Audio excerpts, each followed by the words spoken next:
2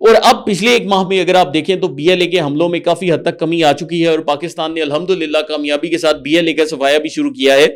تو یہ جو دونوں بھارتی پراکسیاں ہیں یہ پاکستان کے ویسٹرن فرنٹ پر ہیں. تو کور کمانڈرز کانفرنس میں واضح بول دیا گیا ہے کہ بھارت کا ایجنڈا یہ ہے کہ پاکستان کی جو توجہ ہے ویسٹرن فرنٹ سے ہٹائی جائے تاکہ ان کی پراکسیاں وہاں پر اپنا کام کرتی رہیں اور پاکستانی فوج کی توجہ جو سی ہے وہ ڈسٹریبیوٹ ہو جائے. اس کے ساتھ ہی جو دوسری اہم بات کی گئی وہ پاکستان کے اکنامک ریوائول کی تھی کہ پاکستان اب چونکہ معاشی طور پر آگے جانا شروع ہو گیا تھا تو یہ جو چیز ہے بھارت کو برداشت نہیں ہو رہی تھی. اب یہ کیوں نہیں ہو رہی تھی؟ دیکھیں, جب عمران خان کی حکومت جاتی ہے تو جو پہلا بیانیہ ہے وہ کیا بنایا جاتا ہے؟ پاکستان ڈیفالٹ ہو رہا ہے, پاکستان سری لنکا بننے جا رہا ہے.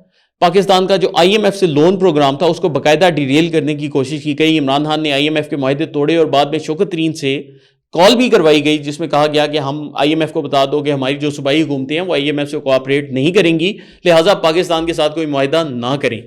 اس کے علاوہ پاکستان کی ساری ایکسپورٹس کا جو میجر چنک ہے اس کا انحصار ہمارے یورپ میں جی ایس پی پلس سٹیٹس کے اوپر ہوتا ہے, اور تحریک انصاف کی جو بیرون ملک مقیم قیادت تھی اس نے یورپین یونین کو خط لکھے اور کہا کہ پاکستان کا جی ایس پی پلس سٹیٹس جو ہے آپ ختم کر دیں.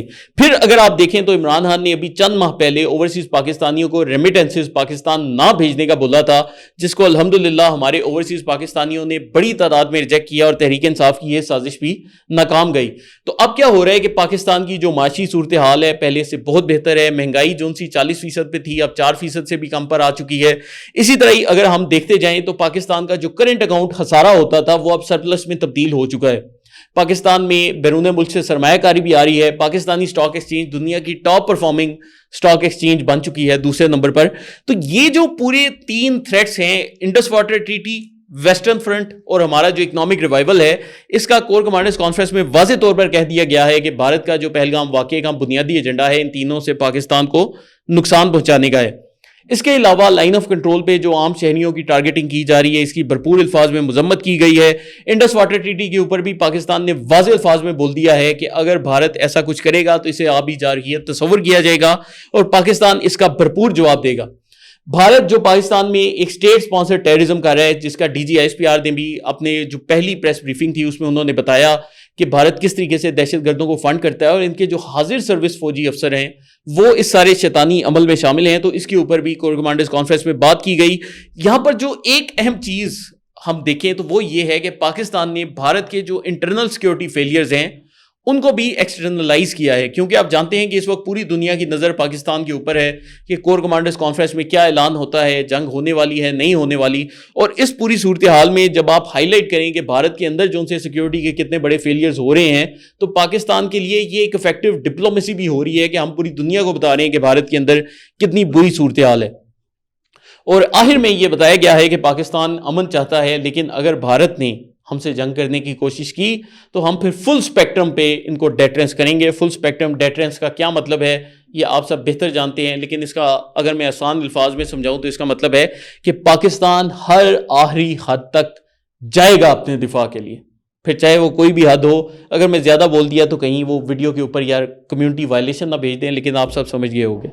اچھا, اب یہ جو پوری کور کمانڈرز کانفرنس ہے اس سے ہمیں کیا پتہ چلتا ہے, اب ذرا اس کے اوپر ڈسکشن کر لیتے ہیں. کیونکہ اگر آپ دیکھیں تو پہلگام واقعے کو 10 دن ہو چکے ہیں اور یہ کوئی چھوٹا مطلب اس کے اوپر بھارت کا ریئیکشن نہیں آیا کہ انہوں نے ایک طرف انڈس واٹر ٹریٹی کینسل کرنے کا فیصلہ کیا ہے, مودی کھڑے ہو کر تقریریں کر چکا ہے کہ جی ہم نے پاکستان سے بدلہ لینا ہے اور ہم نے یہ کرنا ہے.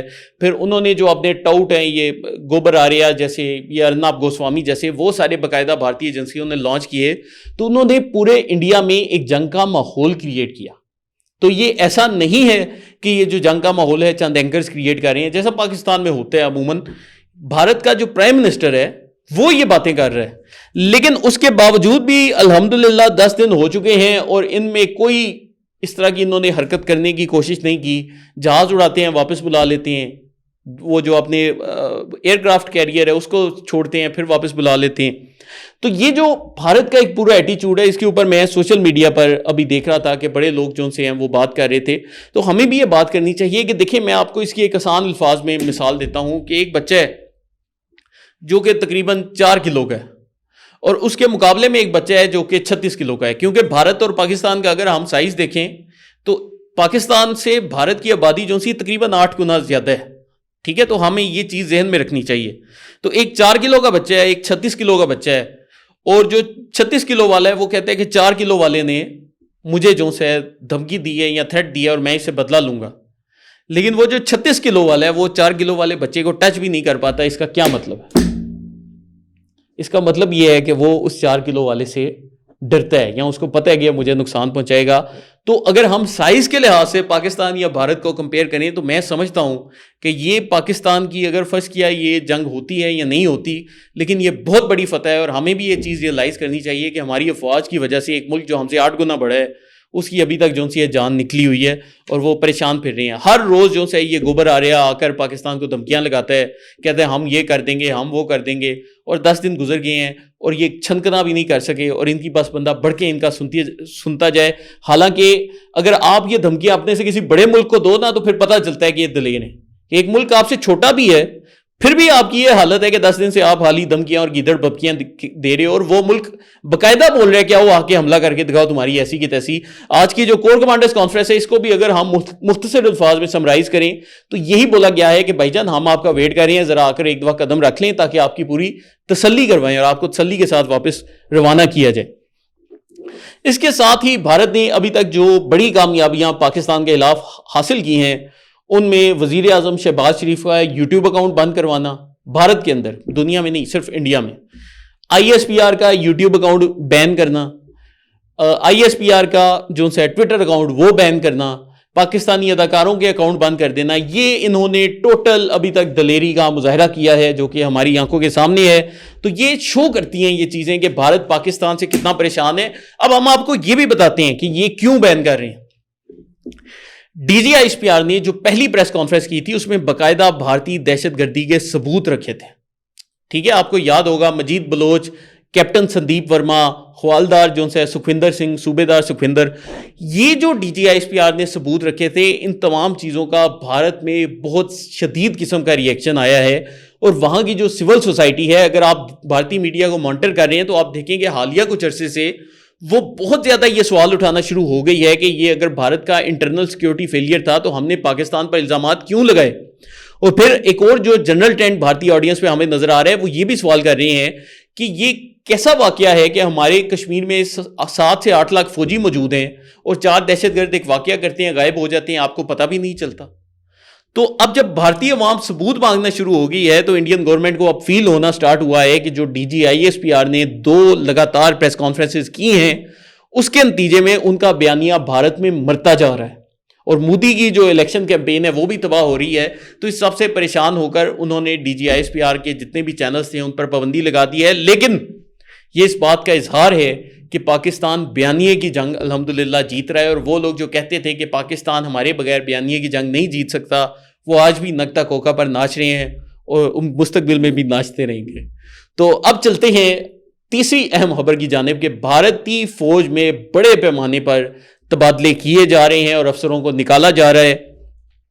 تو بھارت کی ایک انٹیلیجنس ایجنسی ہے, جس طرح پاکستان میں ہم ملٹری انٹیلیجنس کہتے ہیں, یہ اس کے قریب قریب اس کو سمجھا جا سکتا ہے, اور اس کو کہا جاتا ہے بھارت کی ڈیفنس انٹیلیجنس ایجنسی. تو ادھر اس جو ایجنسی کے ہیڈ ہیں ان کا نام ہے lieutenant general D S Rana. تو ڈی ایس رانا صاحب کو بھارتی فوج نے اپنے عہدے سے برخاست کر کے کالا پانی بھیج دیا. ٹھیک ہے, تو انٹیلیجنس ایجنسی کے سربراہ کے ساتھ یہ سلوک ہو رہا ہے.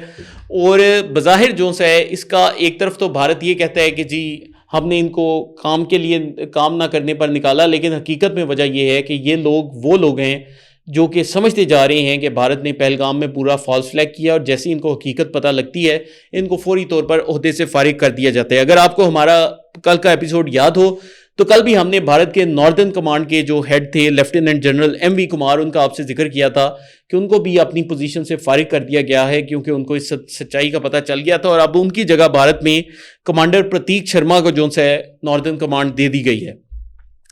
اس کے علاوہ بھارت نے اپنے ایک air marshal, deputy air marshal صاحب ہیں, ان کا نام ہے سجیت پکار, ان کو بھی عہدے سے فارغ کر دیا ہے. اور میرے خیال سے یہ جو بھی 2 دن پہلے رافیل والا پورا واقعہ ہوا یہ اس کا ایک آفٹر میتھ ہے کہ بھارت اب بڑے پیمانے پر اپنے لوگوں کو فائر کرتا جا رہا ہے. دیکھیں بھائیو, ایک جو چیز ہوتی ہے نا وار ریڈینس, آپریشنل ریڈینس, جو کہ پاکستانی فوج کے پاس ہے کہ ہم الحمدللہ پچھلے 10-15 سال سے فتنہ الخوارج, BLA, BRA, ان سب کو یہ جتنی بھی دہشت گرد تنظیمیں ان سب سے لڑ رہے ہیں اور جیت بھی رہے ہیں اور دنیا اس چیز پر حیران ہے. تو پاکستان کی جو فوج کی جنگ کی تیاری ہے وہ بھارتی فوج کی نہیں، اور اب ان کو اس چیز کی ریئلائزیشن بھی ہے، اسی لیے ان کی اب جان جا رہی ہے اور پریشان پھر رہے ہیں. اس کے بعد چلتے ہیں آج کی آخری خبر کے اوپر کہ تحریک انصاف کے بڑے معروف یوٹیوبر ہیں عمران ریاض صاحب. تو انہوں نے ایک بہت بڑا بلنڈر مارا کہ منصور علی خان صاحب نے اپنے ویلاگ میں ذکر کیا تھا کہ پاکستان نے بھارتی رافیل طیاروں نے جو فلائٹ پکڑی تھی مقبوضہ کشمیر میں، اور وہ پاکستانی جیٹس نے جیسے ہی ٹیک آف کیا وہ وہاں سے بھاگ گئے، تو اس پر بتایا گیا کہ یہ جو طیارے تھے یہ 22 منٹ جیم کیے گئے تھے. تو پاکستان نے باقاعدہ الیکٹرانک وارفیئر کا استعمال کیا. تو اس کے اوپر عمران ریاض جو سے ہیں تحریک انصاف کے سستے دانشور اور ارسطو، وہ اچانک آتے ہیں اور وہ کہتے ہیں کہ 22 منٹ اگر آپ رافیل طیاروں کو جیم کریں گے تو اس کا مطلب ہوگا کہ وہ 1.8 میک کی سپیڈ کے اوپر 36,000 کلومیٹر آگے نکل گئے ہوں گے. تو ایسا تو ہو ہی نہیں سکتا کیونکہ میں ٹکر کے لوگ ہوں.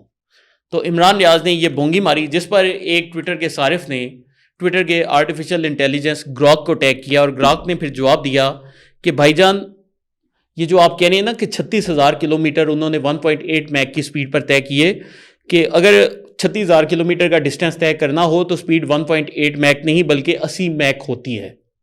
تو 80 میک آج تک کسی طیارے کی سپیڈ نہیں بنی، لہٰذا آپ جھوٹ بول رہے ہیں. اور ساتھ یہ بھی بتایا کہ رافیل طیاروں کی جو ایکچوئل سپیڈ ہے اگر اس پہ وہ 22 منٹ تک فاصلہ طے کریں تو وہ 815 کلومیٹر بنتا ہے. تو یہ آپ نے انتہائی بڑی بونگی ماری ہے. اور اس کے بعد سے عمران ریاض نے معافی نہیں مانگی، اپنا ٹویٹ بھی ڈیلیٹ نہیں کیا، اور میرے خیال سے شرمندہ بھی نہیں ہوئے ہوں گے، کیونکہ ان کو پتہ ہے کہ ان کو جو لوگ فالو کرتے ہیں وہ بھی عقل سے فارغ ہیں اور وہ خود بھی ان کو بیوقوف بناتے ہیں. لہٰذا اب ٹویٹر کی آرٹیفیشل انٹیلیجنس بھی ان کو جھوٹا ثابت کر رہی ہے، اور یہ بولیں گے کہ یہ آرٹیفیشل انٹیلیجنس بھی نون لیگ سے پیسے لیتی ہے. ہو سکتا ہے یہ بول دیں، یا یہ بول دیں کہ اس کو ISI نے تیار کیا ہے. یہ لوگ کچھ بھی کہہ سکتے ہیں، ان کا ہمیں پتہ نہیں چلتا. تو اس کے ساتھ ہی آج کے شو کا اختتام کرتے ہیں.